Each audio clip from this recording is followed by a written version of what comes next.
Hello traders, Gary Wagner here. Approximately 11 a.m. in Honolulu. It is Monday, the 12th day of December, and this is the daily report for gold and silver. We have seen gold, silver, the S&Ps sharply lower today as a strong dollar literally plunges the metals and the equities markets to new lows on the day. We have gold down almost $50 on the day, silver down about $1, S&P's Dow off about 200 points, coming off of that low right now, as is gold. The trade that we had in the market, of course, we recommended stops either at 1680 or just below 1700. Regardless where you place that stop, we are absolutely out of that trade and out of that trade with a loss. We were looking at the potential of a triangle correction, and we had a good opportunity. My belief was that the consolidation itself lended itself towards that triangle. However, that is obviously not the case. When we look back at, this is one of my older charts with an ABC correction, and it certainly appears as though we could either have an ABC correction or the alternative is we got a breakout, but the breakout was to the downside, because when we take a look at this market, and well, let me just go ahead and line that up a little bit, you can see that there's no possibility that we're still in that triangle formation. We have had this strong breakout to the downside. That lends itself to the possibility that we are either at an ABC, because this triangle correction was a bull triangle, so it would have been unlikely for it to break to the downside. However, the market is what the market is. And my sentiment is, although I believe that when you look at the fundamentals in the market, simply put, the safe haven flight to quality, the fact that it's moving into the dollar, I still find the fact that they're literally hammering the gold prices down. In fact, we're down about 8% overall since this recent sell-off, has been indicative of a marketplace that just has extreme volatility and is not following classic fundamentals. There's no doubt about that.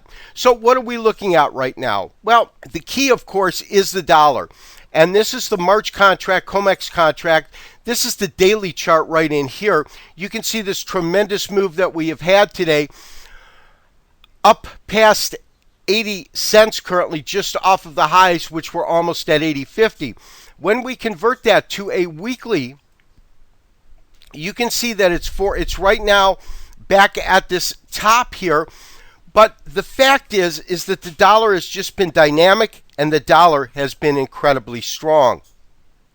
When we look at the Standard & Poor's, and that is corresponding down about 22 points, corresponding to a 200-point lower Dow right now. Dow is trading off just above 12,010, putting it down 173.77. That's down about 1.43%. It was down at the max about 2%.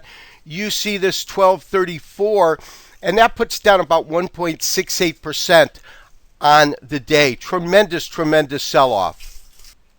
When we look at silver, we're looking at a cash market daily chart of silver. You can see that there's no doubt that's also broken down. It's broken well below this harmonics, which I believe was always critical, and that's 31.51 and 31.90. These two different fib levels. Of course, you can see that the market is trading currently well below that point, and that is also significant. Now, the important thing is, what do we think is going to happen in the nearby future? And that's what I want to spend a couple of moments talking about. So based on this most recent activity, what can we expect from gold, both short-term and long-term? Where will it finish 2011? Where do we think it's going to go in 2012? First of all, there's no doubt, I have absolutely discouraged that a safe haven investment like gold in this type of environment has done what it has done over the recent past, meaning gone down approximately 8%.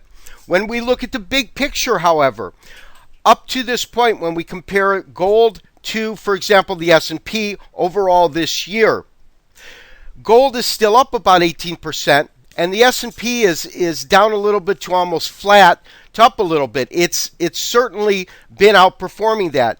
That is important. However, we are absolutely under pressure. After hitting this high of 1920, the market's pretty much done nothing but really come down. We saw the market trade to this low. This was 1534, and then it moved back up to 1802 right in here, and now is right at a 50% Fibonacci level. And the 50% level is this particular move, what is obviously our B wave up. We have a 50% down on the C. Now, for it to be a typical, what is known as a zigzag, a typical ABC correction, you would then see C go below that 1534 right in here. At this point, if it just goes equal, it would be a flat. If it ceases or terminates anywhere above this area, it's going to be simply called a truncated or an incomplete C wave.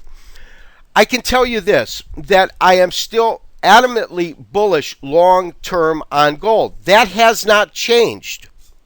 I also believe that this correction here is on the overdone side. I think that we're getting to oversold territory. However,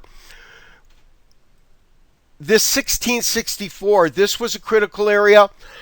Excuse me, 1681 and 1700. Of course, 1700 to me was really that line in the sand in which in terms of stop placement, that was my first suggestion, because I felt that if it broke through that, you had all of these bottoms right in here. If it broke through that, it was probably going to break hard, and it did exactly that. It's currently trading 1666, 1665. This is a 360-minute chart. It's an intraday chart, so we can see a little bit more of the activity. And the question remains, how deep will this current correction go? My sentiment right now is we're going to have to see. I wouldn't be surprised if it went to 1600 at this point. That would be fairly logical. We'll see if it finds some support and gets a bounce here.